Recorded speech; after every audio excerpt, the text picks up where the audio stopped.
নমস্কার। আজকে আমরা সিংহ রাশির 2026 এই 2026 নিয়ে কথা বলবো।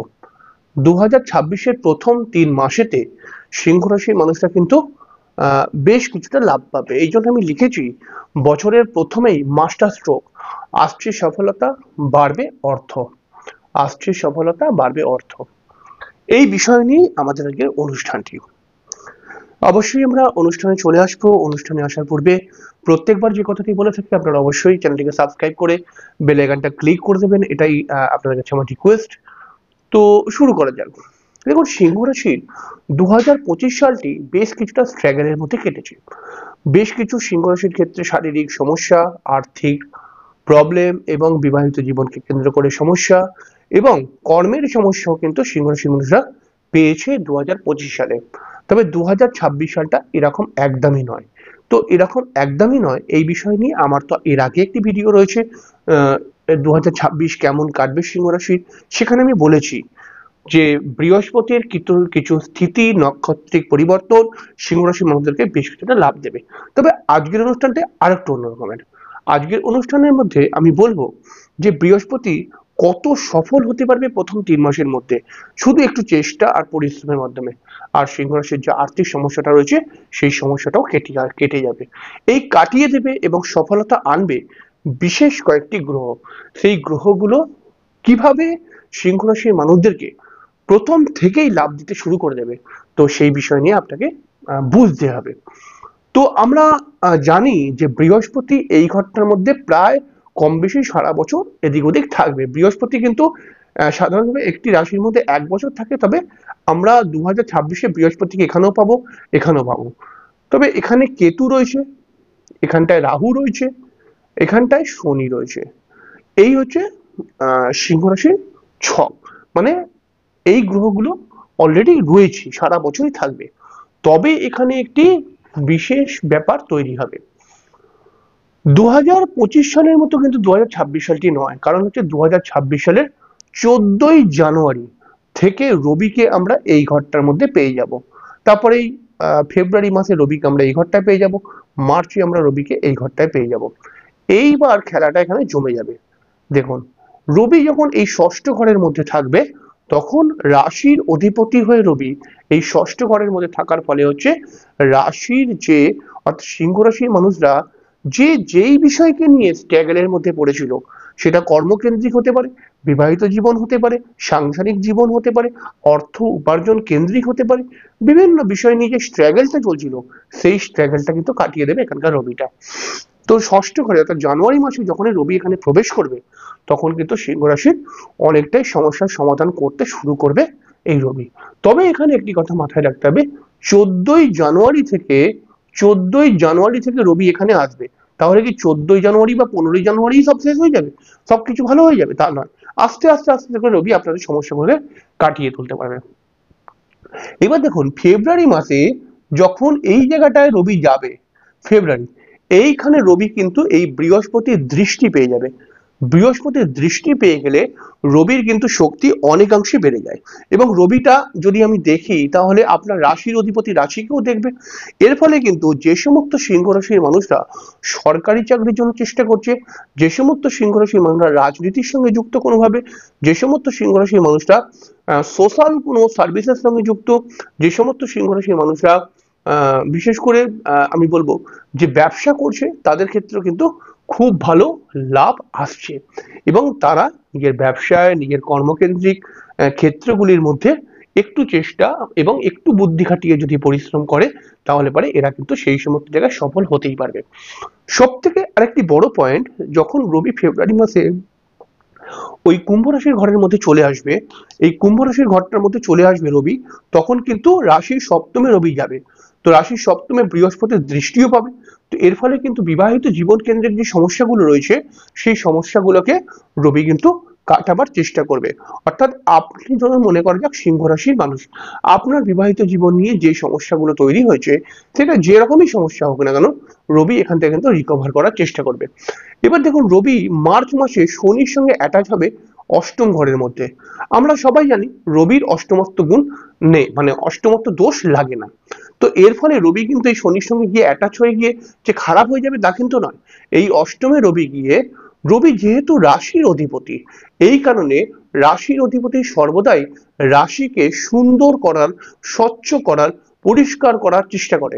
তাহলে রাশিকে পরিষ্কার করার মানে কি, এই রাশির ব্যক্তির যে সমস্যাগুলো তৈরি হয়েছিল সেই সমস্যাগুলোকে রিকভার করার চেষ্টা করবে এখানে রবি। আবার দেখুন রাশির অধিপতি এইখানটায় গিয়ে ঠিক এই জায়গাটা দেখবে মার্চ মাসে, অর্থাৎ সিংহ রাশির ঠিক সেকেন্ড হাউস।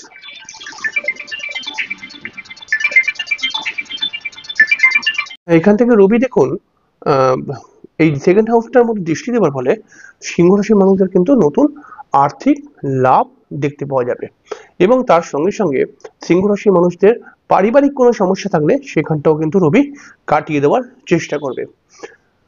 বছরের প্রথম থেকেই বৃহস্পতি যেহেতু রাশির 3 নম্বর ঘরকে দেখবে এবং 5 নম্বর ঘরকে দেখবে এবং 9 নম্বর ঘরকে নবম দৃষ্টি দিয়ে রাশির সপ্তম ঘরকে দেখবে, এর ফলে কিন্তু সব থেকে যেটা পজিটিভ হবে, যে সমস্ত সিংহ রাশির ছোট ছোট ছেলেমেয়েরা পড়াশোনা করছে তাদের দিকে পড়াশোনার অ্যাডভান্টেজ বাড়বে, অর্থাৎ পড়াশোনার মধ্যে নতুনভাবে মনোসংযোগ করা এবং পড়াশোনার ক্ষেত্রে ভালো রেজাল্ট করা, এবং নতুন কোনো কলেজ বা ইউনিভার্সিটিতে যদি ভর্তি হতে চায় কেউ, সেই সময়টা অর্থাৎ মার্চ মাসে কিন্তু বা ফেব্রুয়ারি মাসে এদের সিদ্ধান্ত নেওয়া খুব ভালো হবে, ফেব্রুয়ারি মাসের মধ্যে। বছরের প্রথম দিকে আমরা এটাও দেখতে পাচ্ছি যে বছরের প্রথম 3টি মাসের মধ্যে সিংহ রাশির মানুষদের ক্ষেত্রে আরেকটা জায়গায় বড় অ্যাডভান্টেজ আসছে, সেটা হচ্ছে কি, সেটা হচ্ছে যদি সিংহ রাশির মানুষ যদি নিজস্ব সেলফ প্রফেশনের সঙ্গে যুক্ত থাকে, অর্থাৎ নিজে কিছু শিখে কাজ করছে বা নিজের ট্যালেন্টে কাজ করছে, যে সমস্ত সিংহ রাশির মধ্যে ক্রিয়েটিভিটি রয়েছে তাদের ক্ষেত্রে কিন্তু অনেক অনেক ভালো ভালো অ্যাডভান্টেজ আনবে এই বৃহস্পতি এবং রবির কম্বিনেশন।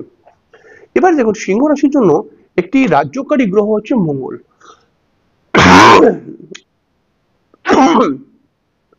সিংহ রাশির জন্য মঙ্গল একটি খুব ফেভারেবল গ্রহ।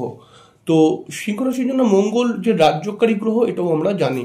তাহলে এই মঙ্গলকে আমরা সব থেকে যেটা প্লাস পয়েন্ট তৈরি করবে, এই মঙ্গলের অবস্থাটাও কিন্তু খুব গুরুত্বপূর্ণ হবে। আমরা জানি কম বেশি মঙ্গল 45 দিন মতো একটি রাশির মধ্যে বসে থাকে। তো মঙ্গলকে আমরা পাবো 16ই জানুয়ারি থেকে এই জায়গাটায়। তাহলে 16ই জানুয়ারি থেকে যদি এই জায়গাটায় পাই, মঙ্গল কিন্তু 16ই জানুয়ারি তারপর এখানটায় মার্চ মাসে চলে আসবে। তো মঙ্গল রবির সঙ্গে অ্যাটাচ হয়ে যাবে, এবং এর ফলে মঙ্গল যখন ষষ্ঠ ঘরের মধ্যে চলে আসবে তখন কিন্তু সিংহ রাশির যে সমস্ত ছেলেমেয়েরা কম্পিটিটিভ এক্সামের জন্য রেডি হচ্ছে তাদের ক্ষেত্রে ডেফিনেটলি ভালো ফল আসবে, এবং বিবাহিত জীবন নিয়ে যাদের সমস্যা চলছে তাদের সেই সমস্যা কিন্তু কেটে যাবে। এবং এই সিংহ রাশির ক্ষেত্রে ষষ্ঠ ঘরে মঙ্গল রবির সঙ্গে অ্যাটাচ হয়ে গিয়ে সিংহ রাশির মানুষদের ক্ষেত্রে কিন্তু সব থেকে বড় যেটা, যে পরিমাণে খরচা হয়ে যাচ্ছিল কোনো কারণে সেই খরচাটাকে আটকাবে এবং নতুনভাবে কিছু আর্থিক উপার্জন দেবে। ঠিক ফেব্রুয়ারি মাসেতে মঙ্গলকে আমরা মার্চ মাসে এখানে পাবো। তাহলে আমরা এখানে বলতে পারি যে যখন মঙ্গল এই জায়গাটায় চলে আসবে, হ্যাঁ, তখন কিন্তু রবির সঙ্গে অ্যাটাচ হয়ে যাবে এবং বৃহস্পতির দৃষ্টি পাবে। এখানে কিন্তু মনে করবেন না যে মাঙ্গলিক দোষ হবে, এখানটা কিন্তু বৃহস্পতির দৃষ্টি পাবে বলে এই মঙ্গল রবি মিলে এই সিংহ রাশির মানুষদের ক্ষেত্রে নতুন অ্যাডভান্টেজ আনবে। এর ফলে যারা ক্রিয়েটিভ লাইনের সঙ্গে যুক্ত, যারা সেলফ প্রফেশনের সঙ্গে যুক্ত, যারা নিজেরা কিছু শিখে কাজ করছে, তাদের ক্ষেত্রে এই মঙ্গল রবির কম্বিনেশন কিন্তু একটি রাজ্যকে পরিণত করবে, এবং হঠাৎ কিছু আর্থিক লাভ, হঠাৎ কিছু নতুন কন্ট্রাক্ট বা হঠাৎ কিছু নতুনভাবে অর্থ উপার্জন করার একটা সোর্স তৈরি করে দেবে রবি মঙ্গল। এবং এখানে রবি মঙ্গল কিন্তু আপনার হাজব্যান্ডের, অর্থাৎ আপনি যদি একজন মহিলা হন তাহলে আপনার হাজব্যান্ডের ক্ষেত্রে বেটার চাকরির ক্ষেত্রে আর কি উন্নতি, বা চাকরির ক্ষেত্রে প্রমোশন, বা নতুন চাকরি প্রাপ্তি, চাকরি জাম্প করা, অর্থাৎ একটি কোম্পানি থেকে আরেকটি কোম্পানির মধ্যে জয়েন করার চেষ্টা করছে, এই ব্যাপারগুলো কিন্তু ঘটাবে এই মঙ্গল রবি। তবে দেখুন শাস্ত্রীয় মত অনুসারে চন্দ্রের সপ্তম ঘরে রবি মঙ্গল থাকলে পারে কিন্তু মাঝে মধ্যে একটু মাথা গরমের প্রবণতাও দেয়। দেখুন এমনি সিংহ রাশির মাথা গরমই, হ্যাঁ, সিংহ রাশির মানুষরা মাথা গরম নয়, একটুখানি স্বতঃস্ফূর্ত আর কি, নিজের মতটাকেই রাখতে চায়। তবে এখানে রবি মঙ্গল একসঙ্গে অ্যাটাচ হয়ে গিয়ে যখন মার্চ মাসে এই অ্যাটাচটা আমরা পাবো, তখন কিন্তু সিংহ রাশির মানুষদের মাথা গরমের প্রবণতা বৃদ্ধি পেতে পারে। তো মাথাটাকে আপনাকে কিন্তু ঠান্ডা করে চলতে হবে, তাহলে এই আর্থিক লাভগুলো আপনি পাবেন। কারণ মঙ্গল এখান থেকে আপনার সেকেন্ড হাউসকে দেখবে, আর রবি এখান থেকে আপনার সেকেন্ড হাউসকে দেখবে। তো এর ফলে আপনার আর্থিক উপার্জন যে বাড়বে, এবং কিছু পারিবারিক সূত্রে আর্থিক উপার্জন, বা কিছু পৈতৃক সূত্রে আর্থিক উপার্জন, এবং যে সমস্ত সিংহ রাশির মানুষরা উচ্চ পদস্থ কর্মের সঙ্গে, মানে উচ্চ কর্মের সঙ্গে যুক্ত, সেই সমস্ত সিংহ রাশির মানুষদের ক্ষেত্রে লাভ তো ডেফিনেটলি আসবেই আসবে। তবে একটি কথা মাথায় রাখতে হবে, যে সিংহ রাশির ক্ষেত্রে একটা বিষয় মাথায় রাখতে হবে, সিংহ রাশির মানুষরা কিন্তু খুব কুইকলি, খুব সিদ্ধান্ত না নিয়ে অনেক সময় সিদ্ধান্ত নিয়ে নেয়। অর্থাৎ খুব সিদ্ধান্ত না, খুব চিন্তা ভাবনা না করে সিদ্ধান্ত নেয়। এর ফলে কিন্তু সিংহ রাশির অনেক লস হয়। তবে এই 3টি মাস কিন্তু একদমই অবুঝের মতো সিদ্ধান্ত নিলে হবে না।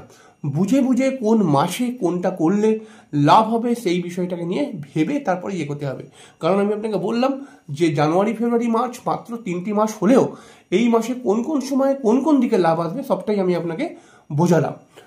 তবে আপনি যদি সিংহ রাশির মানুষ হন, একটুখানি বুঝে বুঝে যদি এগোতে পারেন, তাহলে এই বছরটা আপনাকে সফলতা দেবেই দেবে, আপনার আর্থিক উপার্জন বাড়াবেই বাড়াবে। এটা প্রথম 3টি মাসের কথা বললাম। এরপরে আরও কয়েকটি মাস আসবে এই বছরের মধ্যে, যেই মাসগুলোতে আপনি অ্যাডভান্টেজ পাবেন। তবে এখানে আপনাকে বুঝে বুঝে চলতে হবে। প্রথম 3 মাসের কথা বললাম, তারপরে হয়তো 2টো মাস একটুখানি কমজোর হলেও পরের আবার মাসগুলো ভালো হতে শুরু হয়ে যাবে। তো আশা করছি আপনাকে এই প্রথম মাসে 2026-এর প্রথম 3 মাসের বিষয়টাকে বোঝালাম, এবং এই প্রথম 3 মাসের মধ্যে আপনি যে মাস্টার স্ট্রোক মারতে পারেন, অর্থাৎ সফলতা যে আসবেই আসবে, সেটা হবেই হবে। তবে দেখুন, সিংহ রাশির অধিপতি রবি গ্রহ, এই রবি গ্রহের ওপর অনেক কিছু ডিপেন্ড করছে। আপনার জন্মছকের মধ্যে রবি যদি ভালো থাকে, তাহলে আমি যেগুলো বললাম 100% ফল পাবেন। রবি যদি আপনার জন্মছকের মধ্যে কমজোর হয়ে থাকে, তাহলে পরে আপনার কিন্তু ফলের তারতম্য দেখতে শুরু হয়ে যাবে। এবারে দেখুন, শুধু এই গ্রহটার ফল দেয় না, এই গ্রহটা ফল দেয় এই আপনার জন্মছকের গ্রহের উপর ডিপেন্ড করে। তাহলে আপনার জন্মছকের গ্রহ যদি খারাপ হয়, তাহলে পরে এই ফলগুলো কিন্তু খুব কুইকলি আসবে না। তাই আপনার জন্মছকের গ্রহকে স্ট্রং করতে হবে। এই স্ট্রং করার জন্য আপনি রবির বীজমন্ত্র প্রত্যেকদিন জপ করতে পারেন, সূর্য অর্ঘ্য দিতে পারেন, বিল্বমূল হাতে ধারণ করতে পারেন, অথবা রবির জন্য চুনি ধারণ করতে পারেন। তো এরকম করে রবিকে পাওয়ারফুল করতে হবে, আর রবিকে একটু শক্তিশালী করলে অবশ্যই ডেফিনেটলি আপনি ভালো ফল পাবেনই পাবেন এই বছরের প্রথম 3 মাসের মধ্যেই। যাই হোক, আশা করছি আপনাকে বোঝাতে পারলাম। পরের দিনকে আরেকটি অনুষ্ঠান নিয়ে চলে আসবো। ততক্ষণের জন্য নমস্কার, অনেক অনেক অনেক ভালো থাকবেন। শুভরাত্রি।